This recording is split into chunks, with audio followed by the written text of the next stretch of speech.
शारदा भवन education society संचलित यशवंत महाविद्यालय नांदेड हे शैक्षणिक क्षेत्रात आघाडीवर असणारे महाविद्यालय आहे. स्वामी रामानंद तीर्थ मराठवाडा विद्यापीठाच्या परिक्षेत्रात एक पाऊल पुढे असलेले महाविद्यालय अशी यशवंत महाविद्यालयाची ओळख आहे. ही ओळख ज्या अनेक उपक्रमांमुळे तयार झाली आहे त्यातील एक महत्त्वाचा उपक्रम म्हणजे श्रद्धेय doctor Shankarraoji Chavan lecture series. या सिरीजच्या माध्यमातून समाजाला भेडसावणाऱ्या वेगवेगळ्या प्रश्नांवर चर्चा व्हावी, चिंतन व्हावे आणि या माध्यमातून महाराष्ट्रभरातील बौद्धिक, सामाजिक आणि सांस्कृतिक क्षेत्रात वावरणाऱ्या वेगवेगळ्या लोकांचे विचारमंथन ऐकता यावे, हा या व्याख्यानमालेमागचा महत्त्वाचा उद्देश. महाविद्यालयाचे आदरणीय प्राचार्य डॉक्टर गणेशचंद्र शिंदे यांच्या प्रेरणा आणि प्रोत्साहनातून मागील 5 वर्षांपासून ही व्याख्यानमाला चालू आहे. शैक्षणिक वर्ष 2025-26 या शैक्षणिक वर्षात अत्यंत महत्त्वाच्या विषयावरील पहिले व्याख्यान आयोजित करण्यात आले. व्याख्याते डॉक्टर शिवाजीराव शिंदे. केवळ स्त्रीरोग तज्ज्ञ ही त्यांची ओळख अपुरी ठरेल. संत साहित्य, संस्कृती, अध्यात्म आणि समाजाच्या विशेषत्वाने तरुणाईच्या पुढे असलेले वेगवेगळे प्रश्न त्यांना भिडायचे कसे, त्यांची उकल कशी शोधायची यावर चर्चा आणि चिंतन करण्यासाठी हे पहिले व्याख्यान आयोजित केले होते. व्याख्यानमालेच्या अध्यक्षस्थानी महाविद्यालयाचे प्राचार्य डॉक्टर गणेशचंद्र शिंदे हे होते, तर वक्त्यांचा परिचय डॉक्टर विजय भोसले यांनी करून दिला. आपल्या सगळ्यांनाच गंभीर करणारे असे हे व्याख्यान, चर्चेतून चिंतनाकडे घेऊन जाणारे असे हे व्याख्यान आणि याहीपेक्षा आपणाला अंतर्मुख करायला भाग पाडणारे असे हे व्याख्यान आपण सगळ्यांनी ऐकायला हवे. धन्यवाद.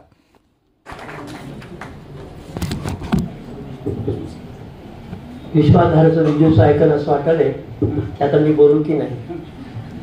एवढे छान आणि एवढं चांगलं बोलले दोघी. अर्थात विजू थोडा जास्त सांगतो माझ्याबद्दल, ते सगळे काही खरं धरू नका. विश्वाधार तर तुम्हाला सगळ्यांना माहितीच आहे. असो, एक चांगला दिवस माझ्यासाठी. कारण असं की मला माझ्या कॉलेजमध्ये आज येता आलं, तेही सगळ्या गुरुजनांना, मग माझ्याकडचे नसले तरी आताच्या काळातले गुरुच आहेत, त्यांना भेटण्याचा, त्यांना नमस्कार करण्याचा आणि माझ्या जुन्या आठवणीला उजाळा देण्यासाठी आजचा दिवस माझ्यासाठी खूप महत्त्वाचा आहे. खरं तर शिष्य आपण होऊन येत असतो. आमचे गुरुजन असे आहेत की त्यांनी मला आपण होऊन बोलावलं आणि हा चांगला योग माझ्या जीवनामध्ये घडून आणला. दुसरी गोष्ट अशी की त्यांच्या नावानं ही मालिका सुरुवात करण्यात आली व्याख्यानांची. त्या मालिकेत मला काहीतरी बोलता आलं, थोडं कमीच ठेवटा, ते मला बोलता आलं, मला काहीतरी व्यक्त करता आलं, हे माझं भाग्य आहे. त्याला माहीत आहे त्याला कुठे कमी ठेव. हा, कारण त्यांच्या सहवासामध्ये येण्याचा योग माझ्या जीवनामध्ये आला. इथला एक विद्यार्थी म्हणून, वैद्यकीय खात्यामध्ये काम करताना एक डॉक्टर म्हणून आणि इतरही काही सामाजिक व्यासपीठावर त्यांच्याजवळ जाण्याचा, त्यांच्याशी बोलण्याचा, मी इथून बाहेर पडल्यानंतर काही संमेलनामध्ये त्यांच्या अध्यक्षतेखाली त्यांच्या सहवासात जाण्याचा, त्यांना काही मागण्याचा, काही देण्याचा सगळा योग माझ्या जीवनामध्ये आला. खरं तर मी यशवंतमध्ये येतो तेव्हा मला बोलता येत नाही. माझी मोठी एक वेगळी अवस्था होऊन जाते, कारण एवढा मोठा काळ माझ्या डोळ्यासमोर येतो, ते सगळं चित्र उभं टाकतं. आणि असं जेव्हा माणूस भावनेत जाते ना, तेव्हा बुद्धी नाही काम करत, तेव्हा जीभही नाही उचलत. मी बऱ्याच वेळेस पाण्याची घोटत पीत होतो आता. तर मला वाटत होतं मी इथं बोलू शकतो का नाही. इतर ठिकाणी हजारांवर आणि लाखांवर माणसाच्या समोर बोलणं वेगळं, पण आपल्या माणसासमोर, आपल्या घरी बोलणं खूप काही वेगळं असतं. याचं कारण असं आहे की तिथं बुद्धीनं बोलायचं नसतं, तिथं हृदयानं बोलायचं असतं. आणि हे हृदय जर आता इतके याच्यानं भारावून गेलं असेल तुम्ही तुमच्यासमोर काय बोलावं. माझ्याकडं विश्वाधार आला. मला त्याच्याबद्दल खूप आदर आहे, कारण तो एक फार अभ्यासवानी चांगलं व्यक्तिमत्व तुमच्याकडे आहे. आणि त्यानं मला बोलवायला लागलं की तुम्हाला सर असं काहीतरी इथे येऊन बोलायचं आहे. मला प्रश्न पडला की तुमच्यासमोर काय बोलावं. एखादा तत्वज्ञानाचा, फिलॉसॉफीचा, एखादा विज्ञान म्हणा, अध्यात्म म्हणा, असा कोणता तरी विषय हे माणसं परक्यासमोर बोलत असतात. तुम्ही मला सांगा, तुमच्या एखाद्या मित्राकडे जाताना, तुम्ही तुमच्या एखाद्या मुली जेव्हा त्यांच्या माहेरी जातात, सासरून जातात त्यावेळेस, किंवा आपण एखाद्या खूप काही जुन्या मित्रमंडळीत भेटतो, तेव्हा आपण विषय ठरवून बोलत नाही. आपण असंच बोलतो आणि ते विषयापेक्षाही महत्त्वाचं असतं. त्याला कशाची बंधनं नसतात, कोणती चाकोरी नसते, त्याला वेळेची मर्यादा नसते, खूप काही असतं. आणि त्याच्यामध्ये जे असतं ते कोणी कशातच नसतं. कारण मनाची दारं ही त्याच वेळेस उघडी होतात ज्यावेळेस आपली माणसं समोर असतात. कशाची भीती, कशाचं दडपण, कोणाची टीका टिप्पणी याची काही आपल्याला भान नसतं. आपण अगदीच मोकळा असतो. तिथलं हसणं वेगळं असतं, तिथलं बोलणं वेगळं असतं, तिथल्या गप्पा वेगळ्या असतात, तिथलं बसणंही वेगळं असतं. कशाची शिस्त नसलेला बेशिस्त पण अतिशय चांगला कार्यक्रम अशा भेटीमध्ये होत असतो. आज 51 वर्षापूर्वी मी हॉलमध्ये बसत होतो. 51 वर्ष झाली मला यशवंतमधून जाऊन. 71 वर्ष मला आठवतात. 51 वर्षापूर्वीचं कॉलेज माझ्या डोळ्यासमोर आहे. थोडं तुम्ही सजवलंय त्याला, खिडक्याला काच लावली, दरवाजाला म्हणजे ह्या दारांना दरवाजे लावले, पंखे सुद्धा खूप चांगले, त्याला तर काही बरंच काही केलं. पण याहीपेक्षा त्याही काळातलं कॉलेज मला आणखी चांगलं वाटतं.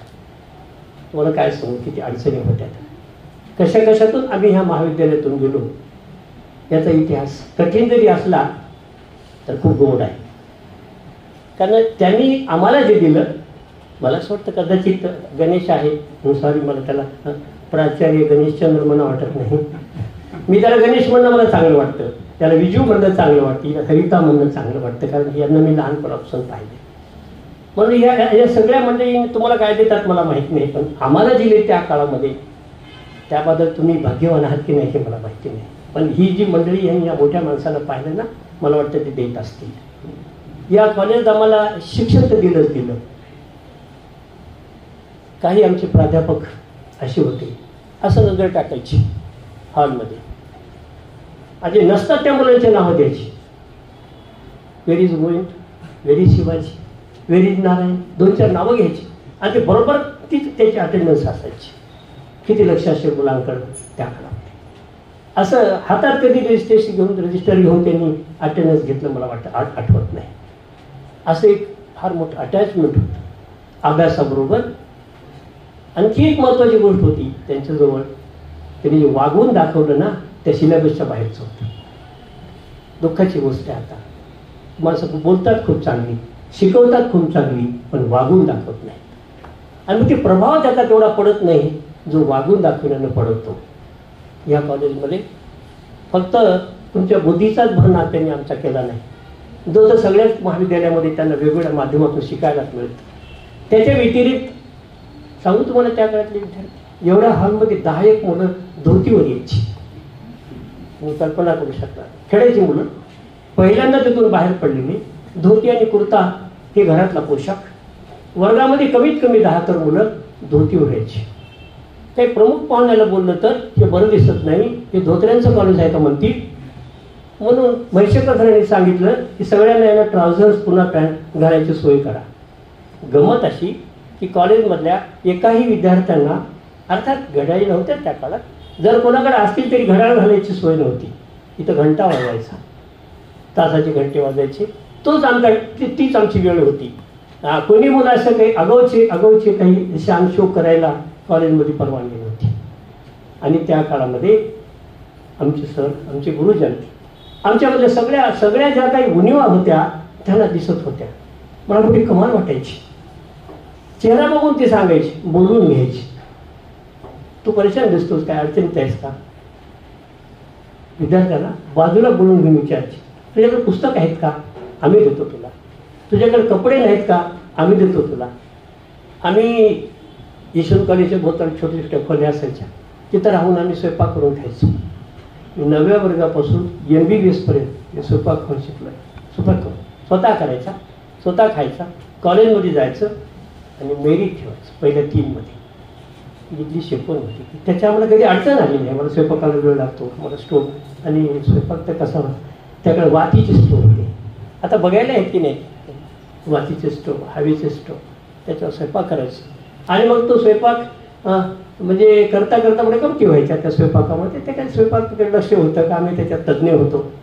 आता आम्हीच पेशंटला सांगतो तुम्ही प्रोटीन खा, तुम्ही काय बहुतेक खा, तुम्ही व्हिटॅमिन खा, काय खायला असेल देवलं ठाऊक. पण आम्ही तितकेच हुशार आहोत जितकं महाराष्ट्रात कुणी नाही. तितके हुशार. एकच डाळ आणि एकच भाकरी हीच खायची 3 वेळेस.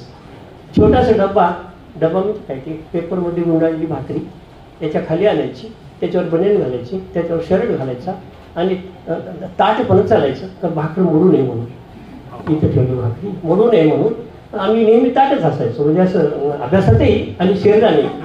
मग त्याच्या प्रकारची भाकरी घेऊन खाताना मग ती कुठे कॅन्टीनला जाऊन खावी तर कुठं खावी. या महाविद्यालयातले जे सेवक होते ते आमचे सखे होते. त्यांना कळायचं की याच्याजवळ काही नाही, कॅन्टीनला जाऊन चहा पिऊ शकणार, याच्याजवळ कॅन्टीनमधला वडा खायला पैसे नाही, भजे खायला पैसे नाही. ते आम्हाला माहिती साहेब आमच्यासोबत जेव टाका. आणि नंतर तर आम्ही भाकरी आणायचं बंद केलं. हा जो शिवाजी पोचला आहे त्या 2-3 वर्षाच्या काळामध्ये त्यांच्या भाकरीवर पोचलेला आहे. म्हणजे मोठ्यांमध्ये जेवढी जाण होती तेवढी छोट्यांमध्ये जाण होती. तहानभूक आणि सगळ्या गोष्टी ह्या त्यांना त्या अतिशय बारकाईने कळत होत्या. मुलांना काय हवंय आणि काय नाही याची सगळ्या प्रकारची सोय या महाविद्यालयात होती. आणि त्या काळात मला आठवतं याला कसलंही गिलावण होतं, हे नुसतं विट्याचंच मान त्याला होतं. हे दरवाजे वगैरे काही नव्हते कॉलेजमध्ये. आम्ही येऊन जाईपर्यंत नव्हते कुठेच. आणि सगळ्या ह्या ग्राउंडमधल्या सगळ्या आठवणी, इथे एक पाण्याची टाकी होती गणेश. मग आम्ही त्याला नळ होते होतात सोडलेले असे गोल टाकी मोठी. मग त्यांना असं पाणी प्यायचं आम्ही असं. आणि त्या पाण्याची पद्धत जी पाणी ओढून फुरका मोडून प्यायची जी सोय होती ना, तर ते आता कशाने पिलं तरी वाटत नाही. म्हणजे स्ट्रॉनं जरी पिलं पाणी आता किंवा एखादा ज्यूस पिला तर कधी कधी वाटते की आणखी वंदळ कुठे धरावी, ते वंदळेनं पाणी प्यावं. ती जी तृप्तता आहे ही कशाने आतापर्यंत आली नाही. अशा प्रकारची सोय या महाविद्यालयात होती. आमच्या मेंदूमध्ये जे अनेक प्रश्न होते त्याच्यापेक्षा जीवनातले प्रश्न त्यांनी चांगली सोडवली. आम्हाला कष्टाला लावलं, आम्हाला मेहनतीला लावलं. वैशेकर सरांनी या महाविद्यालयामध्ये पहिल्यांदा H4 नावाचा कापूस लावला. वसंतराव नाईकांच्या काळामध्ये ती एक मोहीम निघाली होती, शेतकऱ्याला चांगलं करण्यासाठी कापसं लावायची. आणि मग ते काही मुलांना आमच्या हॉस्टेलच्या मुलांना सोबत घ्यायचे, स्वतः साहेब सोबत असायचे, कधी कधी शंकररावजी असायचे. आम्ही त्याच्यातून चक्कर मारायची. त्यावेळी एवढा मोठा होणारा कापूस म्हणजे पाण्यासारखा असायचा, डोक्यावर उंच. मग त्या कापसामध्ये काय काय करायचं, ते पानं कशा तोडायचे, कळ्या कशा जोडायच्या, क्रॉसिंग कशी करायची तेही आमच्याकडनं करून घेतलं.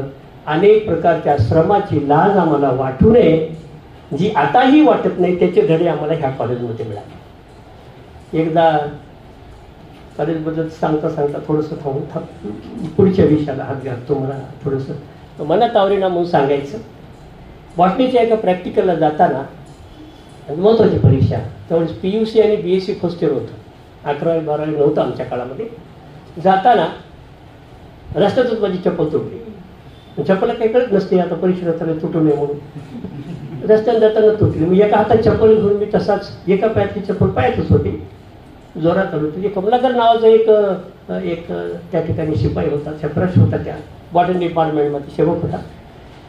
त्यानं म्हणजे सगळं सुरू झालं.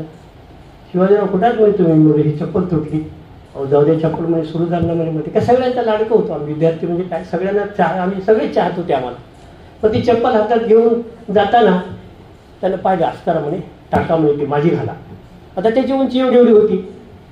घालताना मलाही वाटलं नाही याचा का त्रास होईल म्हणून मी गडबडीत घातली. अर्धा पाय मध्ये गेला, अर्धा बाहेर. आणि त्याच्या चप्पलला त्याने एवढे खिळे ठोकले असतील त्याचं मलाही काही माहिती नव्हतं. घाऊन मध्ये गेल्याच्या नंतर बाहेर येऊन सोडता येईना. मग मी त्या सगळ्या ज्या स्पॉट होते माझे आमचे, एक तासभर तो कार्यक्रम चालायचा. प्रत्येक याच्यावर काही ते ठेवलेले असायचे. काही बॉटनीचे काही स्पॉट्स असायचे, काही बारकोसूप असायचे, काही प्लॅन ठेवले असायचे, काही म्हणजे इन्फ्लुएन्सेस ठेवले असायच्या. त्याचं काहीतरी क्युअरेज येण्यासाठी मी फिरायचा. तेव्हा मला दोन्ही पायावर उभा टाकता येईना. म्हणजे एक पाय खाली तर एक पाय वर. बाहेरच्या एक्झामिनरनं बघितलं की हे पोरगं काहीतरी आगाव दिसतंय, कारण हे असं काय करते मला कळलं म्हणे. मग सांगितलं जाऊन, रेड्डी सर होते हेड ऑफ द डिपार्टमेंट. तो ये बच्चे बहुत तकलीफ दे रहा है, ये अलग है, कुछ तो भी गड़बड़ कर रहा है, उसको क्या तकलीफ है समझ में नहीं आता, ये समाधान नहीं है.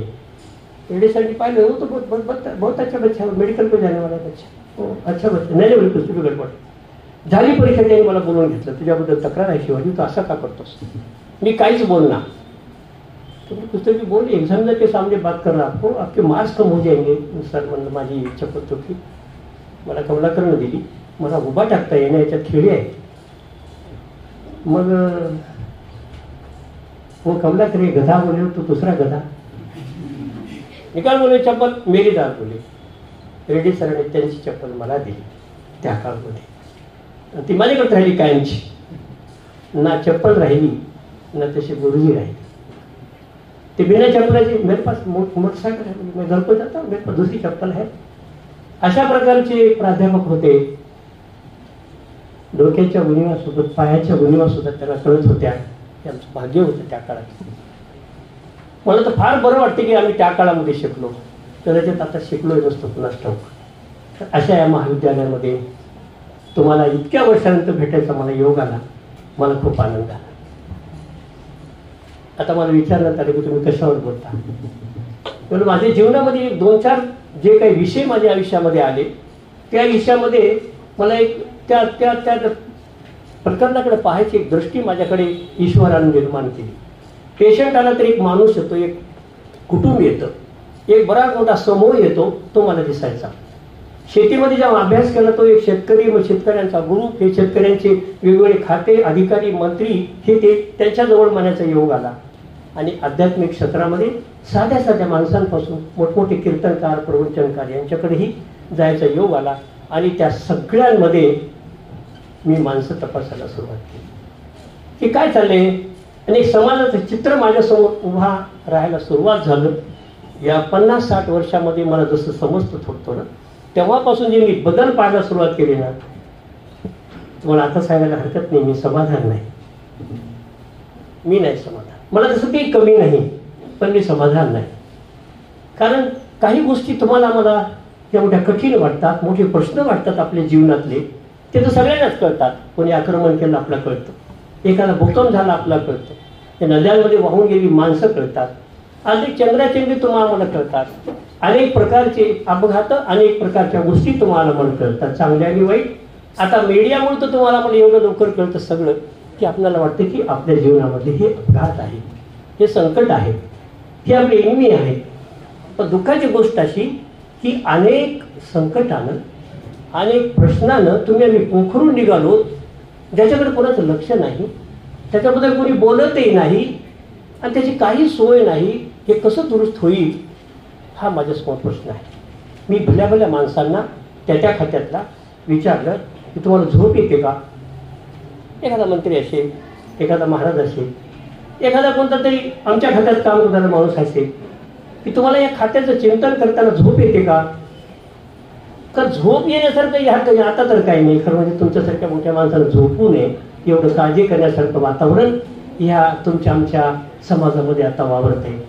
आणि हीच गोष्ट वेगवेगळ्या पद्धतीनं तुमच्या समोर तुम्हाला खरं वाटते की नाही हे मला पाहिजे. आपल्या गप्पा आहेत का, तुम्हाला की याच्यामध्ये कॉन्ट्रीब्यूट करता येईल का, विचारता येईल. पण या गोष्टी ज्याच्याकडे आपण डोळे झाक केली त्या आपल्याला उद्या चालून खायला उठतील, आपल्याला संपून टाकतील. याचं आपल्याला काही आणि काही सूत्राम याची माहिती तुमच्या आमच्या समोर नाही. आपण सगळेजण सगळं काही अलबेल आहे अशा पद्धतीने वागतो. आपल्या डोळ्यासमोर येतात ते आपले रस्ते किती सुंदर झाले, किती छान झाले, ज्याला आपण प्रगती म्हणतो. कारण नसतानाही माणसं त्याच्यावर फिरू लागले, नको तितक्या वेगाने फिरू लागले आणि नाही ते तर आपण अपघात करू लागले. ते रस्ते म्हणजे तुमच्या आमच्यासाठी असं वाटतं की किती मोठी प्रगती आपल्या देशाची झाली, एवढे चांगले रस्ते झाले. अर्थात ते वाईट नाही, पण तिकडे आपलं लक्ष जास्त आहे. त्याच्यासोबत आपण वेगवेगळ्या प्रकारचे हे कन्स्ट्रक्शन केली, इमारती बांधल्या, जुने घरे पाडून नवीन बांधले, त्या घरामध्ये अनेक प्रकारच्या सुखसोयी केल्या आणि आपल्याला वाटलं की आता आपण सुधारलो. घराघरामध्ये तर आम्ही पूर्वीचे घर पाहिले. मला जर कोणी विचारला आता तसं म्हणू नये की पूर्वीचे घरं खेड्यापाड्यातली डाळच मध्ये असलं स्वयंपाकघर, त्याच्यामध्ये थोडं अंगण, पाठीमागच्या बेडरूम, सगळ्या मला असं वाटतं की आता ते कोण्याही शिफ्टिंगपेक्षा त्या चांगल्या होत्या.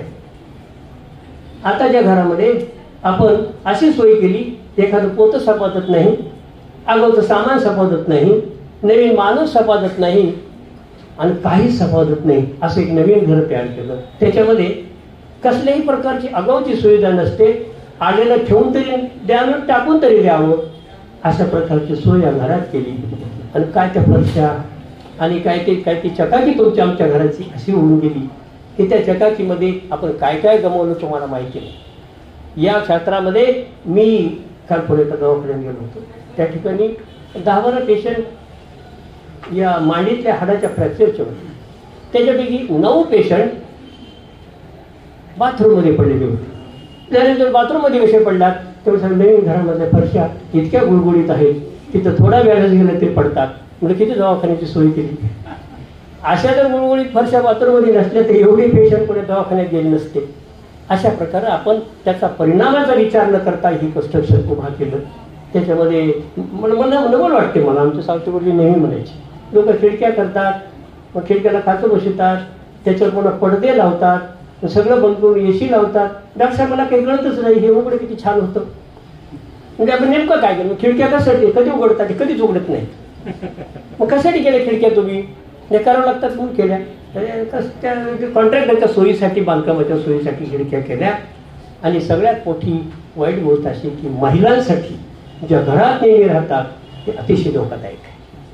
म्हणजे सुधारणेच्या काळामधले प्रश्न तुमच्यासमोर मांडतो मी, विषयाला सोडून काहीच बोलत नाही. विषयाच्या धरूनच तुम्हाला मी काही काही गोष्टी सांगतोय. अर्थात आपण काय आता साधे घर बांधत नाही, बांधले तर फार चांगलीच गोष्ट आहे. काही माणसांनी याच्या सोयीसहित मला एकानं विचारलं, इतके शिजर का होतात, तुम्ही गाण्या प्रतिष्ठा पूर्वीपासून प्रॅक्टिस करता, हल्ली ह्याचं कारण इतकं का वाढलं. तेवढं किचन वाट्यामुळं. पूर्वीच्या काळामध्ये बायका बसून स्वयंपाक करायच्या, गॅस किंवा स्टोव्ह बसून असायची, चुली होत्या. मांडी घालणं बसणं आता कित्येक लोकांना मांडी करून बसताना माहीतच नाही. ते जन्मात एकही बसले नाही. जन्मल्यापासून घरामध्ये सगळ्या सोयी.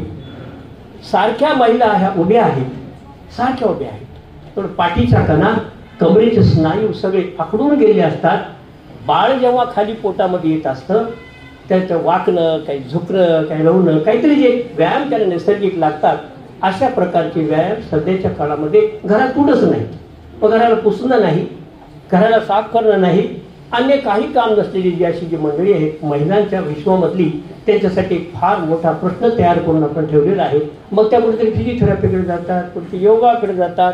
आम्हाला विचारतात असं वाकू तर का, तसं वाकू, म्हणजे काही वाकू नको, उठले की सकाळी सगळी फरशी पुसत जा. रोज फरशी कुठे, तुला काहीच वाकायची गरज नाही, कुठं जायची गरज नाही. अशा प्रकारच्या दैनंदिन जीवनामध्ये आपण गैरसोयी करून ठेवून तुम्हा आम्हाला सगळ्यांनी का गडच्या अडचणीमध्ये आपण अडचणीमध्ये नेऊन सोडले सगळ्या समाजाला. आणि या सगळ्या सुधारणा तुम्हा आम्हाला खायला उठल्या. हल्ली तुम्हाला ह्या कॉलेजमध्ये कदाचित माहिती आहे की नाही माहिती नाही, आमच्या सगळ्याच मुलांना विश्वासात 2 कपड्यापेक्षा जास्त कपडे नव्हते. 2 ड्रेस. आम्ही शर्ट म्हणून ओळखायचा हा कोणता मुलगा, म्हणजे त्या रंगाचा तोच मुलगा तेव्हा. वर्षभर त्याच्या अंगावर तेच असायचं. साधारण असतात ते घरी घालायचा आणि बाकीचा इथं असायचा. 3रा ड्रेस नसायचा. पावसाळ्यामध्ये त्याच्यावरच भिजायचं, उन्हाळ्यामध्ये त्याच्यावरच वाळायचं आणि त्याच्यावरच राहायचं. याच्या पलीकडे 3रे कपडे माहीत नव्हते. आमचीच गोड सोडा, आमचे प्राध्यापक मंडळी सुद्धा याच्याकडे लक्ष नव्हतं. आता मी तुम्हाला कोणी विचारलं, इमानदारीने सांगा, तुमचं मी शर्ट धरून विचारतो, तुम्हाला किती कपडे आहेत. मोठ्या जर माणसाला विचारलं, त्याला म्हणजे मग गळा जरी दाबला असत तर मला कळत नाही किती असतील ते. म्हणजे आपल्याकडे किती कपडे असावे याचं भान आपल्याला नाही. फिजिकल आपण सुधारलो. हा कधी प्रश्नच वाटला नाही की एखाद्या माणसाला किती कपडे असावेत, का बरं असावेत, ते कशासाठी. नवीन काहीतरी मार्केटमध्ये यावं, तुम्ही आणून माझ्या अंगाला घालावं, जुन्याची विल्हेवाट काय लावावी याची तुम्हाला कल्पना नाही. आणि खेड्यापाड्यामध्ये प्रथा होती, मोठ्या भावाचं थोडं जुनं झालं की लहान भावाच्या अंगावर यायचं. थोडं जुनं झालं ना, लहान भावाच्या अंगावर यायचं. आणि तो हौशेने घालायचा. म्हणजे दादाचा कुर्ता आहे, माझ्या दादाचा शर्ट आहे, माझ्या दादाचा पॅन्ट आहे. आणि आता जे फॅशन बघतो ना मी, आमचं नशीब इतकं चांगलं होतं की आमच्या वडिलांची सोय पहिलेच केली. कोणताही कपडा फाटलाय आणि टाकून दिलाय त्याचा विषय नव्हता. तिथे ठिगळ नावाचा एक प्रकार फार पूर्वीपासून आहे. एक बहुतेक कपडे हे पॅन्ट मांडीवर फाटतात आणि शर्ट हे इथं कोपरावर फाटतात. त्या ठिकाणी विरुद्ध रंगाचं एक वेगळ्या प्रकारचं ठिगळ त्या ठिकाणी लावलं जायचं आणि आम्ही इस्टमन कलरमध्ये मग त्या शाळेमध्ये यायचं. आताच्या काळामध्ये चांगलं असताना सुद्धा हे फाटलेले कपडे घातलेले मुलं वेगवेगळ्या प्रकारचे ठिगळ लावले पोरं पाहतो तेव्हा मला असं समाधान वाटते की आम्ही इतकेच फॅशनेबल लहानपणी होतो.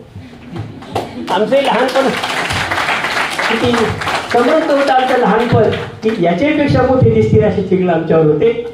त्या काळामध्ये आम्हाला त्याची कधी लाज वाटली नाही आणि महत्त्व वाटलं नाही. आमच्या गुरुजनांनी ते वाटू दिलं नाही. तुझ्या अंगावर काय आहे याच्यापेक्षा तुझ्या मनामध्ये काय, तुझ्या हृदयात काय, तुझ्या बुद्धीत काय ही जाणणारी माणसं त्या काळामध्ये अनेक ठिकाणी अनेक प्रसंगात वाढत होते. त्यांनी आमच्यावर अंकुश ठेवला होता. आणि या कपड्यामुळं गंमत अशी झाली की मला म्हणजे प्रत्येक दिसतंही माझ्या डोळ्याला तसंच. मी पुण्याला एका ठिकाणी मला जेवायला बोललो होतो संध्याकाळी. त्यांच्या घरी गेलो. मला वाटतं स्वयंपाक झाला असेल. मला उठाय जेवायला नाही इथं नाही जेवण आपलं हॉटेलमध्ये जायचं. म्हणजे तुम्ही बोललात मला वाटलं घरी जेवण असं.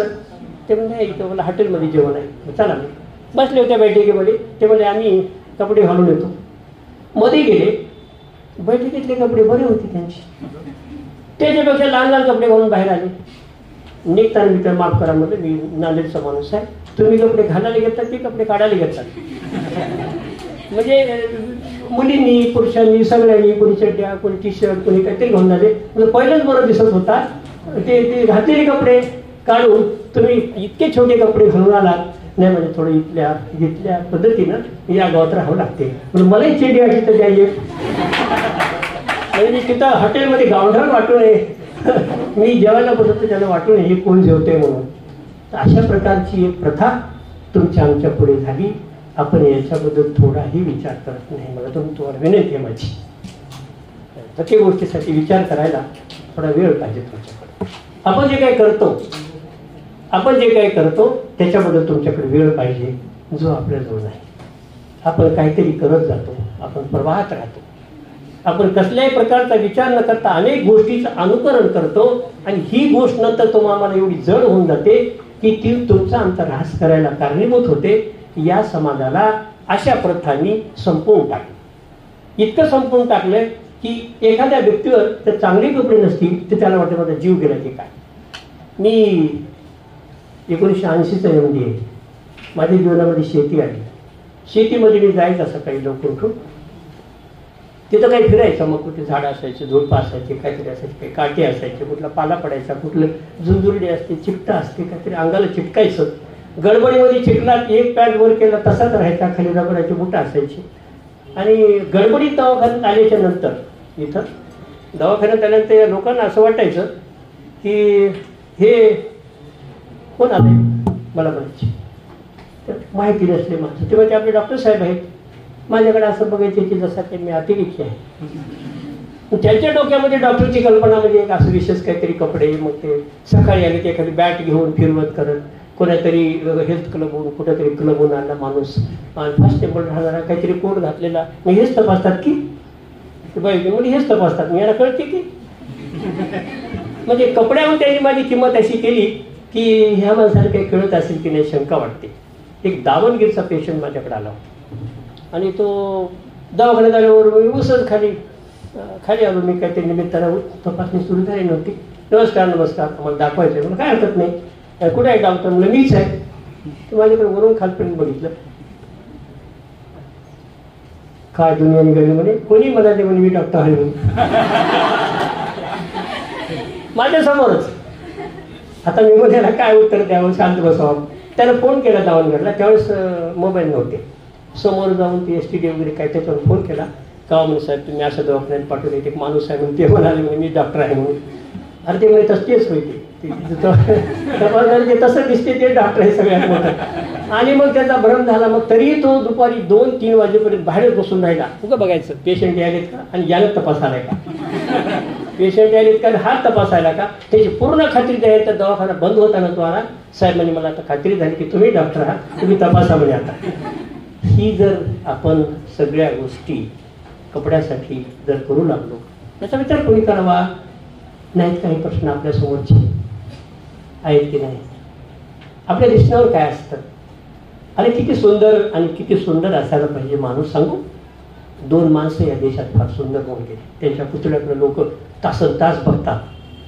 बिन सदऱ्याचे महात्मा गांधी आणि विनोबा भावे. किती सुंदर माणसं. मला असं वाटतं ह्या माणसाकडे लोक काय पाहत असतील, ज्यांना अंगावर ड्रेस सुद्धा नाही आणि आपण इतकं घालून कोणी आपल्याकडे बघत नाही. काय कमाल आहे. हे जे सौंदर्य तुम्हाला मला याच्यातलं नाही कळालं. या देशातल्या माणसाला, या देशातल्या माणसाला किती वर्ष झाले? आताच 60-70 वर्षामध्ये आपण पारतंत्र्यातून बाहेर आलो. तुम्हाला आम्हाला मागच्या काही पाऊलवाटा जर माहीत नसतील तर आपण पुढच्या पिढीला काय देऊ शकू? आपण याचा विचार करावा. दैनंदिन वागण्यामध्ये माझ्या वागण्याचा परिणाम किंवा माझे हे सगळे परिणाम मी माझ्या पुढच्या पिढीला काय देऊ? हेच वागण्यात आहे, हेच बोलण्यात आहे, हेच कुटुंबात आहे, हेच गावात आहे, हे देशात आहे, हे सगळीकडे आहे. आणि यातून एक वेगळा प्रकार तयार होतोय. तुम्हाला सांगू नये म्हणून सांगून टाकतो.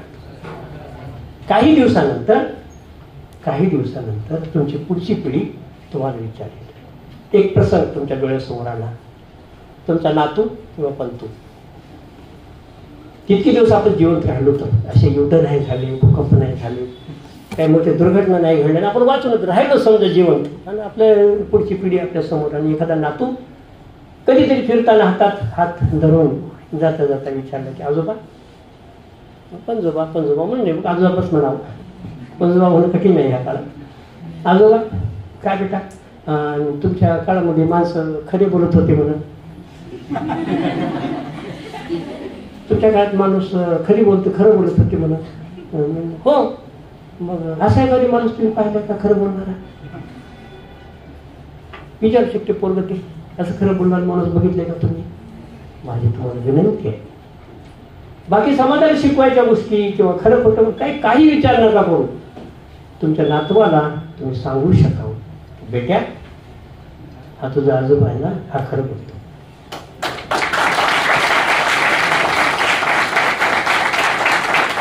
शिकवण इथं सुरू होते, गीता शिकवण सुरू होते. तुमच्या अंगामधलं रक्त, तुमच्या धमन्यात, तुमच्या वाहनात, तुमचं हृदय हे तुमच्या कमाईवर चालते का? लाखोच्या सभेमध्ये एखाद्या माणसाला विचारा, आहे का पण या सभेमध्ये या माणसांमध्ये स्वतःच्या कमाईलाच खातात फक्त ते? मला वाटत नाही की उठेल. किती वाईट गोष्टीवर आपला भर झाला. काही माणसाला मी विचारलं, दवाखान्याची सोय असते बघा, माणूस बिमार असते आणि ते येते, ते काही म्हणलं ते ऐकून घेते. मला विचारावं लागतं, ते ऐकून घेते. त्याला मी प्रश्न विचारतो असतो अशा प्रकारचे.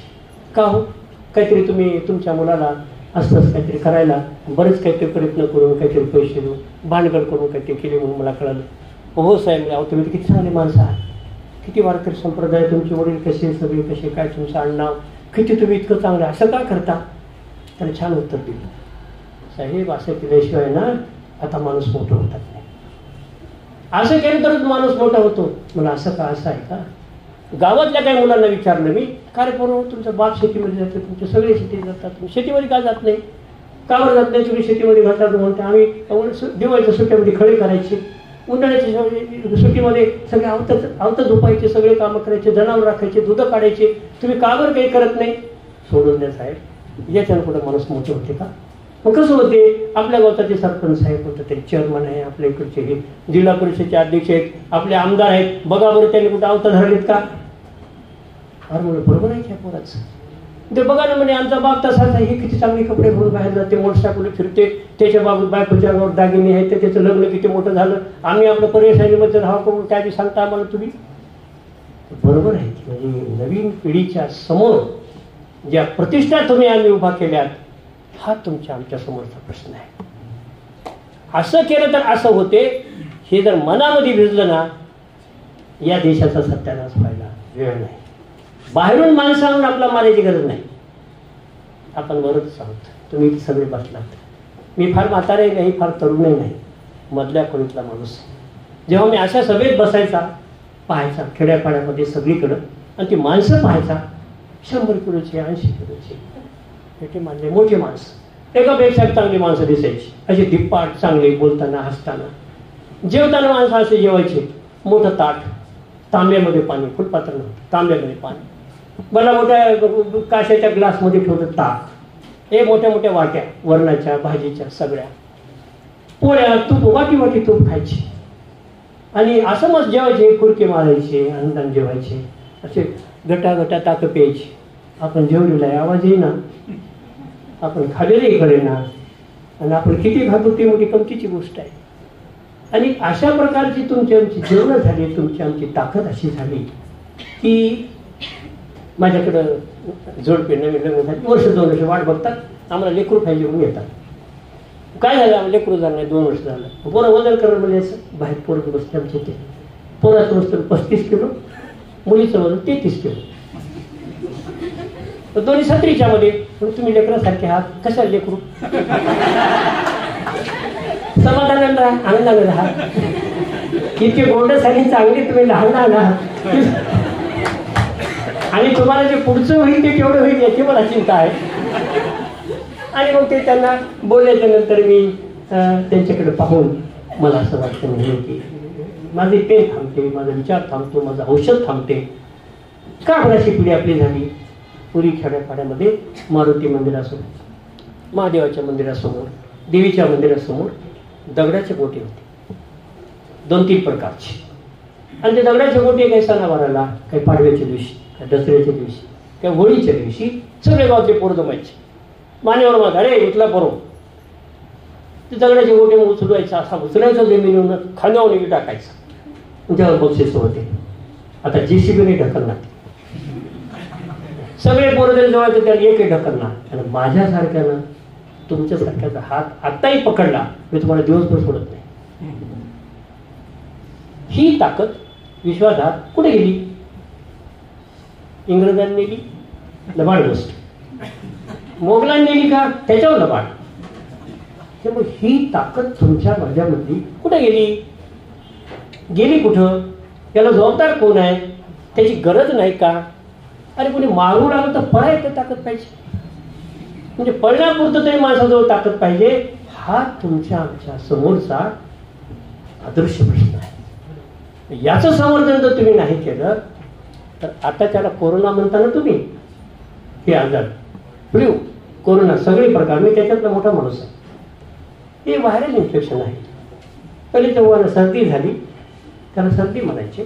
डाळीवरचं पाणी प्यायचं, गोड तुपाची पोळी खायची, वाटीवर तुपासोबत, आणि 2-4 दिवस शिंकरून टाकून द्यायची, दसऱ्या सुद्धा नंतर त्याची. आता आपण त्याला ICU मध्ये नेऊन ठेवलं. आपण त्या डॉक्टर विचारतो, होय कमी होईल का, ICU मध्ये ॲडमिट करा, मला भीती वाटायली. कशाची, सर्दीची. मग बाहेर नका करू, मला जीवाला धोका वाटायला.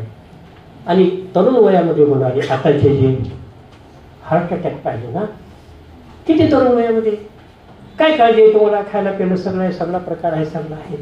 असं असताना तुम्ही आम्ही या देशातली माणसं अशी का बरं झालो. मला फार मोठा प्रश्न पडतो.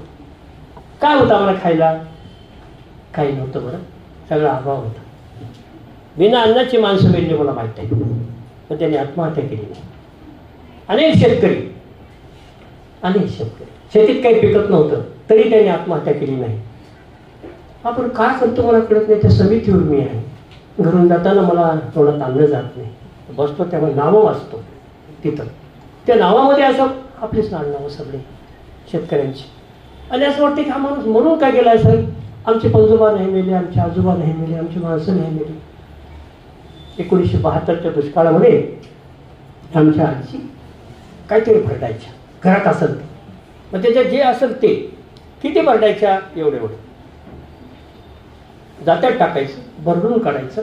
एक मोठं आमच्याकडे मडकं होतं, माठ असा शिजवायचा, त्याला माती लावायची, बोलतात चुलीवर ठेवायचं, त्याच्यात अर्ध पाणी टाकायचं, अर्ध भरलं, त्याच्यामध्ये हे सोडायचं, मध्ये मीठ टाकायचं, कधी असलं तर मिरची टाकायची, चटणी टाकायची, आणि मग त्याची एक पेस्ट तयार व्हायची. फार सौदार होती ती, आता कशाला चव नाही तसली, सूप बीप म्हणतात त्याला नाही. मग ते टाकायचे त्याच्यामध्ये. आणि मग सिक्वेन्स कसा होता बघा त्या काळात, त्याला रे पोरांनो, लहान लेकराला अगोदर ताटामध्ये टाकायचे, अशी गोल ताटा असायची, असे ताटाने प्यायची पोरं ताटाने प्यायची. लेकराचं झाली की मग गडी माणसं थोडी महत्वाची असतात, मग त्यांना पाजायचं. आणि उरलं सुरलं जर शिल्लकच राहिलं शिल्लक, तर थोडंफार बायाने वाटी वाटी प्यायचं आणि झोपायचं. त्याने कधी आत्महत्या नाही केली, त्यांना कधी विटॅमिन कमी पडलं नाही, ते कधी रोड झाले नाही. तरी उठून शेतीला जायचं, सगळे कामं करायची आणि म्हणायचं जाऊ दे, या वर्षी नसतात पुढच्या वर्षी होईल. किती दूरचा दृष्टिकोन. हे माया हे काढली, तिला पेरावं लागतं. पोरं बोलू नका. मिटलाच आहे या कॉलेजमधला, गडबड नका करू प्लीज. मला तुमच्यापेक्षा फार जास्त काम आहे, कारण की 2 कार्यक्रम 40 पेशंट बसलेले आहेत. आता मेसेज आला, गडबड नका करू. मी फार मनातून तुम्हाला बोलतोय. तर या सगळ्या प्रकारामध्ये त्यावेळच्या माणसाची मानसिकता ही तुमच्या माझ्यामध्ये का नाही, हा तुमच्या माझ्या समोरचा न दिसणारा प्रश्न आहे. जे माझा आजचा टॉपिक आहे त्याला सोडून काहीच बोलत नाही. आणि मोठ्या माणसं, सगळे माणसं एकमेकांमध्ये बोलताना, एकमेकांमध्ये सांगताना नवीन पिढीला काय द्यावं आणि काय देऊ नये याचा विचार करून सगळे येत होते. आजकाल तुमच्या आमच्या समोर असं काही येतंय की जे तुम्ही आम्ही पाहू नये, तुम्ही आम्ही ऐकू नये. न्यूजपेपर काढा, बुटाच्या चित्रावर असते, काढा बुटाचे पेपर काढल्या काढायचं तुम्हाला बूट दिसत असेल, काहीतरी केसाला लावायचं त्याच्यावर असते, काहीतरी चेहऱ्याला लावायचं असते, ओठाला लावायचं असते, आता अंगाला धुवायचं असते. म्हणजे तुमची आमची जीवनाची जगण्याची मर्यादा ही कातडीच्या आत जर जात नसेल तर वृत्तपत्र काय तुम्हाला मला आवडतं तेच करायचं. आपल्या सगळ्या तेच आहे. दुसऱ्या पानावर सगळ्या अपघाताची लाईन पहिल्यांदा असते वृत्तपत्रामध्ये. काही मोडलेलं, काही तुटलेलं, काही वाकडं पडलेलं, काही आत्महत्या केलं ते असते. तिसऱ्यावर राजकारणामधले कोण कोणाला शिव्या दिले ते राहते. यानं त्याला कशी शिव्या दिली, त्याला काय प्रत्युत्तर दिलं ही त्याच्यामध्ये असते. हे सगळं जर तुमच्या डोळ्यासमोर असेल आणि याच माध्यमातून जर तुम्ही शिकत असाल तरी कुठेतरी तुम्हाला काय पाहावं, काय पाहू नये, काय वाचावं आणि काही वाचू नये याचाच विचार करावा लागेल. आणि या सगळ्या सिस्टीममधून तुम्ही आम्ही जे तज्ज्ञ माणसं तयार केलेत त्याचे तर अतिशय अतिशय दुर्दशा आहे, फार कठीण पुस्तक आहे.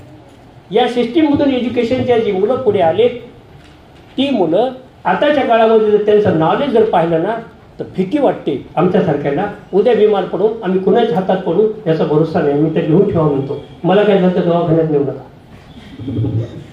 कारण अवस्थाच अशी झाली की त्यांच्यामध्ये ज्ञानाची खोली ही थोडीही नाही.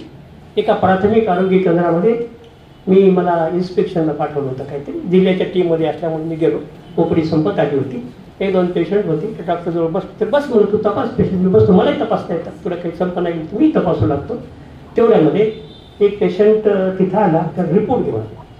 आजकाल ग्रामीण भागामध्ये सुद्धा तपासण्या सुरू झाल्या. 5-6 दिवसात ताप असला पेशंट, माझ्यासाठी मी बघूनच मेडिसिन देऊ शकलो असतो असं. त्याची सगळे तपास नाही, रिपोर्ट समोर आली त्याची. आल्यानंतर डॉक्टरनं खालून वरून 2दा-3दा पाहिले, डोक्याला हात लावला. त्या पेशंटला वाटलं की काहीतरी सिरियस आहे. काय झालं साहेब म्हणे, काय विचार करलो म्हणे. मी जवळच बसले, काय चाललंय ते नाटक दोघांमधलं पाहायला. तर त्याने विचारलं, साहेब तुम्हाला काही टायफॉइड सारखं वाटते का. ते म्हणजे असं म्हणायला हरकत नाही, टायफॉइड. पण मला थंडी वाजते, मग मलेरिया असेल का. असू शकते म्हणे मलेरिया सुद्धा.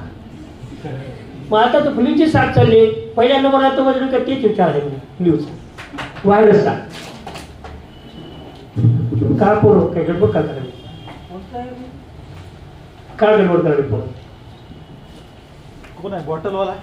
गडबड नका करू. ते 10 मिनिटं तुम्हाला म्हणलं तरी थांबतो, मी थांबतो. गडबड नका करू. तुम्हाला थांबायला जाऊ दे त्यांना विश्वास. चला या.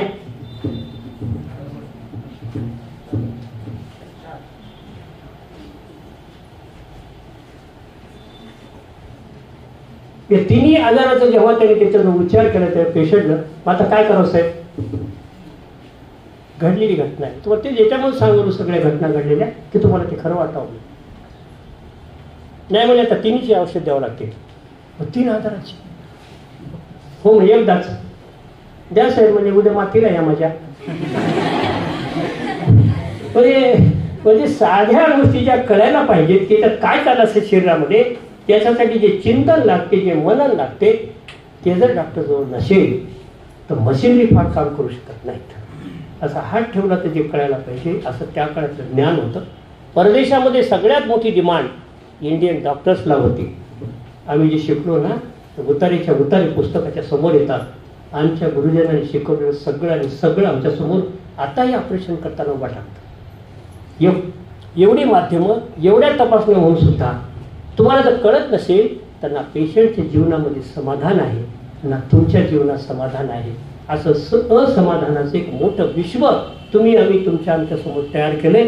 कारण तुमचा माझा अट्टास आहे की माझं लेकरू डॉक्टर व्हावं.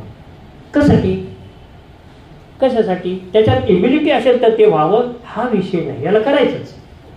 मग ह्यानं कोणाचंही का करणं, याला करायचं. या उद्देशानं जी पिढी आता आमच्या खात्यात वावरते त्याचा एक मोठा धोका आहे. कृषी खात्यामध्ये मी जेव्हा अभ्यास केला 10-15 वर्ष, तेव्हा मला लक्षात आलं की या खात्यामध्ये जेवढा अनागोंदीचा कारभार आहे तेवढा कुठंच नाही. मला कधी कधी माझ्या मेडिकलपेक्षा शेती अवघड वाटते. कारण शेतीमध्ये काय झाले की सगळेजण आहेत मायनस शेतकरी. काम सांगू तुम्हाला, स्वामीनाथन समिती, तुम्ही नाव ऐकलं असेल, हुशार मुलं आहात तुम्ही. स्वामीनाथन समितीचा एक आयोग तयार झाला, शेतकरी आयोग म्हणून.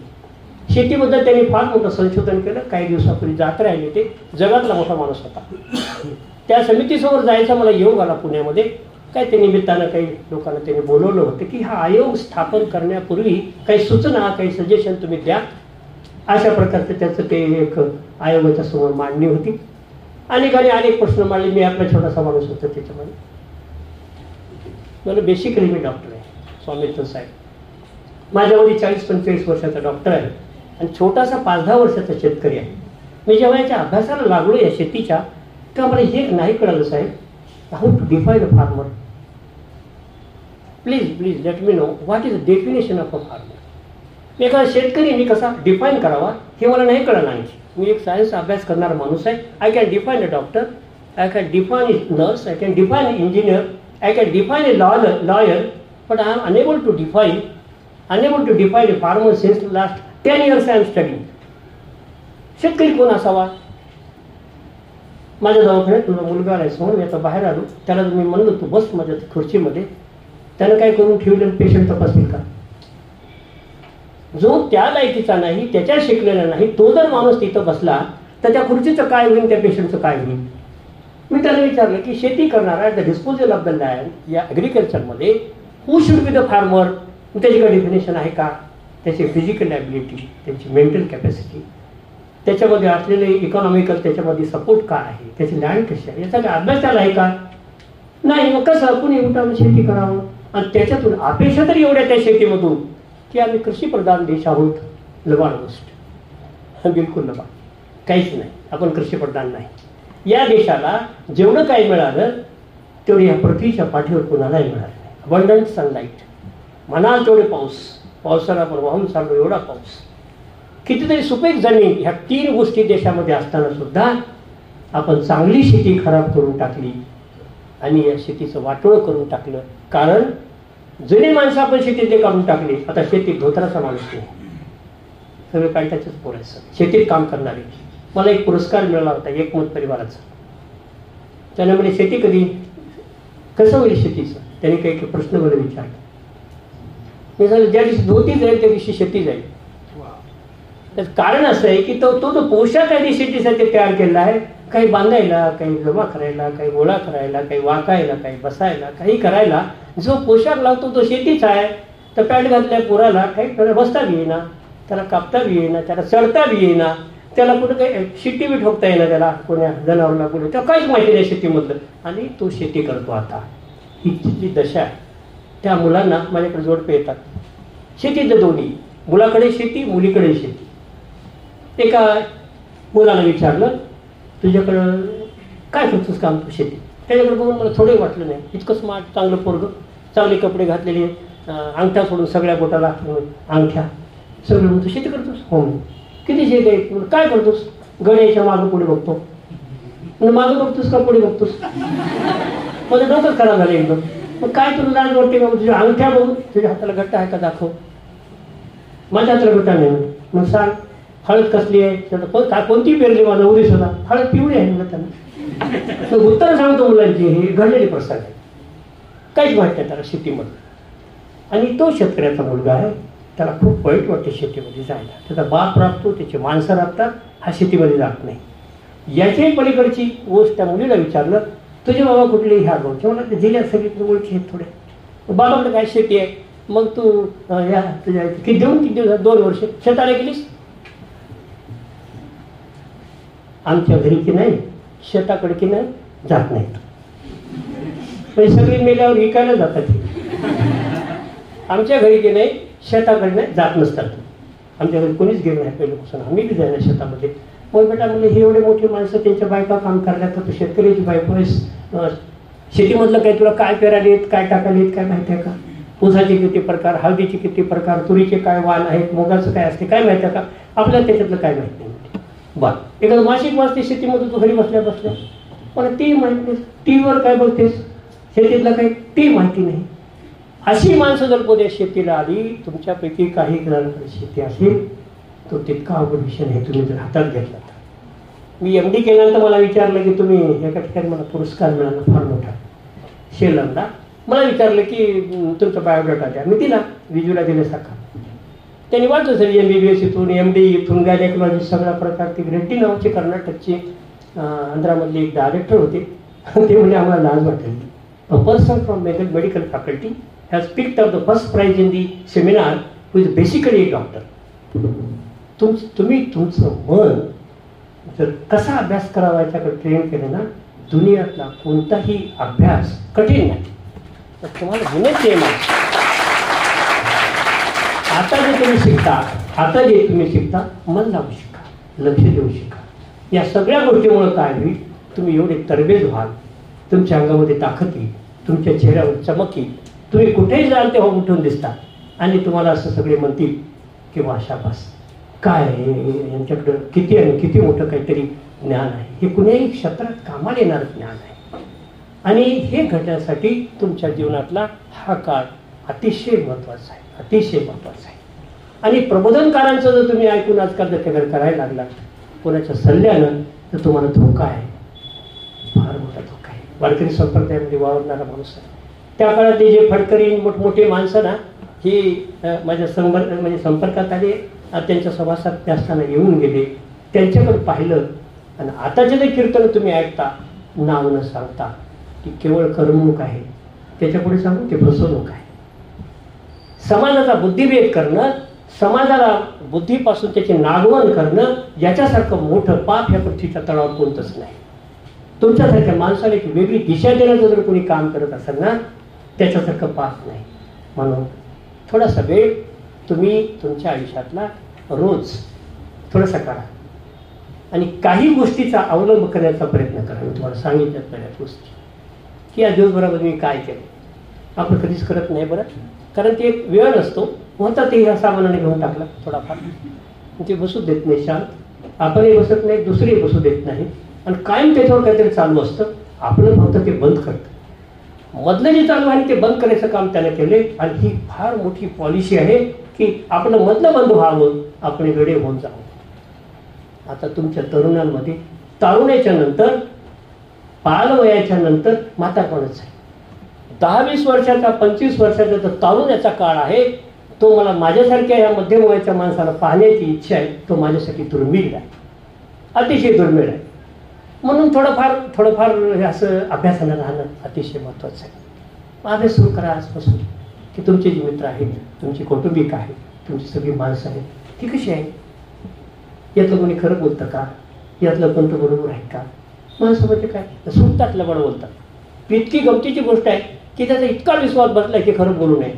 काल बरोबर एक आमचे असेच मित्र, त्यांना मी फोन केला, काय कसं काय चालेल, छान आहे साहेब म्हणजे, बरं आहे, ठीक आहे म्हणजे सगळं. पण वहिनी कशा आहेत, काय ॲडमिट आहेत म्हणजे, त्यांचं फ्रॅक्चर झालं. मुलगा नीटला नापास झाला, रिपीट करतोय मी. आणि तुम्ही कुठे चाललात, डायबिटीसच्या गोळ्या दवाखान्यात चालला.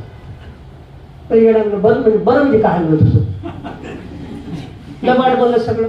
मग कशासाठी बरं म्हणा, मला बोकड्या मला सांगावं साहेब मला बरं नाही, मी दवाखान्यात चालू, बघा बायको अशी पडली, पोरगं तसं कराले, कसं करू साहेब, आपण म्हणतच नाही. विश्वाधारी हे 2-3 शब्द जर तुला ह्या भाषेतून काढता आले तर तुझे उपकार होतील ह्या मराठी भाषेवर. हे बरं आणि ठीक हे काहीच करणार. कोणी माणूस बरं म्हणलं तर लबाड होणार, काही बरं नसतेच काही. पण का बरं बोलू नये? आपला मित्र आहे, आपलं कोणीतरी आहे, त्याला बोलावं. बरं झालं तुम्ही फोन केला, मग काही बरं नाही बरं का माझं, असं एकही माणूस म्हणणं असं. असा अभ्यास करा. तुमच्याबरोबर असं बोलणारे, असे वागणारे कोणी माणसं आहात का? आम्ही साध्या कपड्यावर सुंदर दिसलो, आम्ही साध्या विचारातही प्रभावी ठरलो, आम्ही साध्या अभ्यासातही सगळे सगळे सगळे प्रकरण जिंकले. याचं कारण असं की आम्हाला इथं जे बीज आम्हाला मिळालं ते बीज इतकं मोठं होतं की त्याच्या वृक्षाला कधीही पुन्हा हात लावू शकलं नाही. फळंही आम्हाला खूप चांगली मिळाली. मी इस्रायलला गेलो होतो, तो प्रसंग सांगतो, मला वेळेचं भान राहणार नाही. इस्रायलला अभ्यास दौऱ्यामध्ये शेतीच्या शासनानं मला नेलं. मी छोटा माणूस होतो त्या काळात. देशातले दिग्गज माणसं त्या ठिकाणी होते. तेल आवीमध्ये 4-5 दिवसाच्या 6 दिवसाच्या त्या कृषी संमेलनाच्या आणि दौऱ्यानंतर आमची एक बैठक झाली, ज्यामध्ये आताचे पंतप्रधान, त्या काळात गुजरातचे मुख्यमंत्री होते, ते तिथं होते, चंद्रबाबू नायडू होते, वसुंधराजे शिंदे होत्या. त्याच्यानंतर हे आपल्या इथले तर शरद पवार साहेब आणि अन्य मंडळी महाराष्ट्राची जास्त होते, कारण कृषी मंत्री आपले असल्यामुळे इथल्या लोकांचा नंबर जास्त होता. संध्याकाळच्या वेळी त्यांनी बैठक घेतली आणि विचारले की ह्या दौऱ्याची फलश्रुती तुम्ही लिहून तर द्याच आम्हाला, पण आता आपण इथं बसलो याच्यातले काही प्रश्न तुमच्यासमोर असतील किंवा आपण या दौऱ्यातून काय न्यावं हे तुम्ही आम्हाला आता जर सांगितलात तर आम्ही इथंच ऑर्डर देता. अनेक माणसं त्यातली उठली. खूप या खात्यामध्ये सेक्रेटरीज होते, आमदार होते, मंत्री होते, खूप लोक होते. कुणी म्हणजे इथे साहेब ड्रीप सिस्टीम चांगली नाही, कुणी मला साहेब त्याचे पुढचं फॉगर्स चांगले, फार कमी पाण्यामध्ये आपल्या इकडं चांगलं उत्पन्न देतात. कुणी मला हे सगळं असलं तरी शीड चांगले आहे तर सगळं करतील, यांचं शीडच मागून घेऊ आपण. कुणी मग पॉली हाऊस, कुणी म्हणलं ग्रीन हाऊस. मी आपलं गुन्हा नाही करत होतो, कारण मी लहान माणूस त्यांच्यामध्ये. त्या असेंब्लीमध्ये कदाचित शेतीच्या अनुभवाचा छोटा माणूस माझ्यासोबत विजयाना बोराडे होते, महाराष्ट्रातला एक मोठा माणूस. ते मला बोलू दिसत होते, तुम्ही बोला तुम्ही बोला. आपण काय बोलायचं, एवढे मोठे माणसं बोलायले सगळे, आपण सगळ्यात लहान माणूस आहोत. नाही बोला तुम्ही. मी शरद पवार साहेबांनी ते पाहिलं. अण्णा काय चालेल तुमचं? अगं डॉक्टर शिंदे आहेत नांदेडचे, त्यांचा शेतीचा खूप चांगला अभ्यास आहे आणि हे जर तुम्हाला काहीतरी मांडतील असं विचारलं. मी त्यांना म्हणलं उठा डॉक्टर साहेब म्हणजे तुम्ही बोला काहीतरी. म्हणून साहेब मला माझा 8-10 दिवसाचा वेळ इस्रायलमध्ये का बिजी गाण्या प्रदेशचा वेळ वाया गेला असं मला वाटतं. चेहरे पांढरे पडले त्यांची. कारण मी तुलनात्मकदृष्ट्या पाहिलो, इस्रायलमध्ये मी 24 तासात 2-2 तास झोपलो नाही 10 दिवस. मला झोप येत नव्हती. इतकं काही मोठं मला पाहायला आणि शिकायला चांगलं मिळालं. मला पाहतो मी 8-10 दिवसापासून की माझ्यासारख्या माणसानं इथं येऊन काय घ्यावं इस्रायलपासून. इथे ड्रीप, इथलं इरिगेशन न्यावं, आपल्याकडे पाण्याने क्षेत्र होऊन चाललेत. या ठिकाणचं बीज न्यावं, ते आपल्या मातीतच येत नाही. पॉली हाऊस, ग्रीन हाऊस म्हणावं, तर आपल्याकडे जे पारंपरिक पीक आहे ते ओपन फील्डवर इतके चांगले येतात की इथलं पॉली हाऊस आणि दिसतं नेऊन कुठं ठेवावं तिथं. या सगळ्या गोष्टीमध्ये मला वाटतं साहेब म्हणजे इथून काही नेऊ नये. आणि तुम्हाला सांगू साहेब म्हण आम्ही पोरं सोडा आलेत आले, तुमच्यासारख्या शहाण्या माणसाने इस्रायलला येऊ नये. त्या एवढ्या मोठ्या देशाची माणसं आहेत आणि संपन्न देश, प्रचंड पाणी, सुपीक जमीन, काय नाही असं नाही. शेतीमधल्या शहाण्या माणसाने ते एवढे साहेब ह्या देशाला मागायला, काही मागायला येऊन एखादं श्रीमंताचं घर असावं, घरामध्ये संपन्नता असावी, वाटेल तेवढे नौकर चावकर, बैलजोड्या, घागरमाळे, सगळा मस्त आनंदी संसार, जनावराचे वाडे होते पहिले एक. सगळं काही असताना एखादी काहीतरी आघात यावा, घर सगळं उद्ध्वस्त व्हावं आणि त्या घरच्या लेकरांनी शेजारच्या घरी जाऊन मला दिवाळीला उपाशी ठेवू नका, काहीतरी द्या, उपाशी नका ठेवू. हे जितकं केविलवान आहे तितकं देशाचा कृषी मंत्री इस्रायलकडे जाणं हे तितकं केविलवाने आहे. साहेब याच्यात तुम्ही इस्रायलला येऊ नका. मलाही सुधारलं नाही त्यावेळेस मी काय बोललो ते. सगळं सभागृह थक्क झालं. इतरी जर मानसिकता तुम्हाला येता आली ना, कृपा करून ती घेऊन जा. कशी न्यावी ते तुम्हाला कळतं. तुम्ही मोठे माणसं आहात, तुम्ही हुशार माणसं. काय माणसाचे मॉडेल असे तयार करा तुम्ही की त्या माणसाने चांगलं काम करून दाखवावं, त्या माणसानं लोकांनी बघावं, त्याच्या शेताला नाही. आणि ते माणसं जेव्हा तयार होतील तेव्हा देश सुधरेल. साहेब म्हणलं या माणसाकडे बघून यांची काम करण्याची क्षमता जर पाहिली याचं देशावरती प्रेम जर पाहिलं ना, आता तुम्हालाही सांगून टाकतो, हे माझं घरच आहे, मी वारकरी आहे. मला थोडा वेळ वाटलं विचार, आपण चुकून भारतात जन्मलो, उगाच जन्मलो भारतात आपण. अरे काय चांगली माणसं आहेत, हे इकडे कीर्तन होत नाही, तिथं सत्य होत नाही, तिकडे काहीच होत नाही, तरी माणसं शहाणी आहेत. याला मुळे काहीच शिकवत नाही तरी शहाणी आहेत. आम्ही सगळ्या तत्ववेत्यांचं तत्वज्ञान उकळून पिलं, इथं कोण जन्मलं नाही. श्रीकृष्णापासून, बौद्धापासून, येशूपासून सगळे आपल्याकडे माणसं आले, त्यांना आपण उकळून पिलं. आपण काही शहाणे नाही झालो. याच्याकडे कुणीच नसताना ही मोठी झाली. ही माणसं आपल्यापेक्षा मोठी आहेत, धन्य आहेत माणसं सगळी. एका गार्डनमध्ये 7-8 मुली आल्या, अशा इतक्या इतक्या आणि तरुण आणि चांगल्या कॉलेजच्या मुली, असं वाटावं तशा मुली आल्या. आणि मला वाटले सुट्टीचा दिवस असेल, लोक टूरला आले असते. मी आमच्या गाईडला विचारले की सुट्टीच्या दिवशी आलेले ते नाही म्हणते, आर वर्कर्स. मग ते गाडीतून उतरल्या, त्यांनी ते गाऊन घातले, कॅप घातल्या, गॉगल घातले, ते कटर काढल्या आणि डाळिंबाची बाग सगळी कट करून टाकली. परत येताना त्यांनी 2 लाईन पूर्ण केल्या होत्या. आपलं लिपस्टिक, आपली पावडर, आपले केस, याच्यातच बेजार आपण, त्याच्यातच बेजार होतो. शेतीतल्या मुली शेतकऱ्यांच्या शेतात जातात का बरं नाही? चिखल लागेल अंगाला, काही खर्च येईल किंवा कपडे फाटतील, जे होईल ते होईल. ते काय एवढं अप्रतिष्ठित आहे का? एखाद्या अंगाला चिखल जर लागला ते काय पॉयझन आहे का? माणसाला वाटते चिखल लागला म्हणजे जीव जाते की काय, आणि शेण लागला म्हणजे काय, आपलं आता काय होते काय नाही कळेना. शेण आणि चिखलाची अलर्जी झालेल्या देशाला शेतीवर बोलण्याची काही परवानगी नाही. म्हणून मला कळालं आता मी बंद करावं म्हणून. हे सगळ्यांनी टाळ्या वाजवल्या म्हणजे आता बस झालं. चला, असं खूप काही बोलता येईल. मला विश्वासार्हनं बोलवलं, विजू सगळ्यांच्या ताईच्या सभासद तुमच्याकडे येतं आलं. मुली कोण आहेत, किती आहेत, काय कार्यक्रम आहे, याचं माझं काही देणं घेणं नाही. आपल्या माणसाशी बोलता येईल अशा मोकळेपणानं. असं कुठं तुम्हाला ऐकायला मिळणार नाही, तुम्हाला बोलायला मिळणार नाही. अशा प्रकारचं मी तुमच्यासमोर बोललो. याच्यामध्ये काही कुठून ओढून ताणून कुठले उतारे, कुठले काही संदर्भ, काही ग्रंथातल्या काही गोष्टी अशा काही नव्हतं. मला जे जमतं त्याच्यातलं मी काही टाकलं नाही याच्यामध्ये. जे मी अनुभवलं ते तुम्हाला दिलं. याचं कारण असं की माझी पुढची पिढी तुम्ही आहात, म्हणून याचं भान तुम्ही ठेवावं. छोटे छोटे प्रयोग तुमच्या जीवनामध्ये करायचा प्रयत्न करावा. मला असं वाटतं की तुम्ही या प्रयत्नानं यशवंतचं नाव, त्याच्या नावापर माझं पुढे कराल, ही तुमच्याकडे रास्त अपेक्षा करून व सगळ्यांचे आभार मानून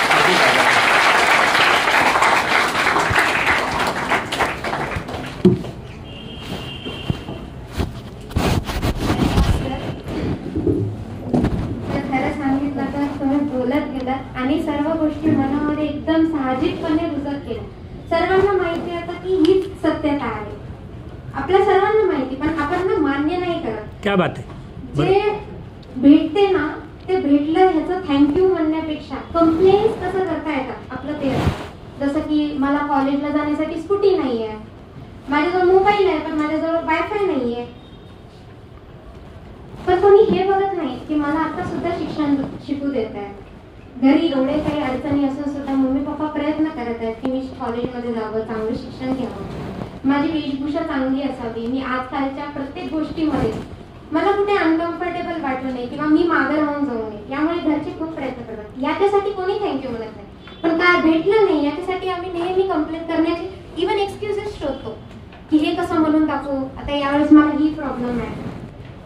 हर्ड मेंटॅलिटी की हे सगळे करतायत म्हणून तिकडे जा, किंवा समोर जाऊन यामध्ये जॉब भेटतील म्हणून ते करा. पण आपल्याला काय आवडते किंवा 3-4 गोष्टी जसं की डॉक्टर, इंजिनियर, लॉयर हे सोडलं तर सुद्धा खूप काही प्रोफेशन आहे, याकडे आपण पाहतच नाही.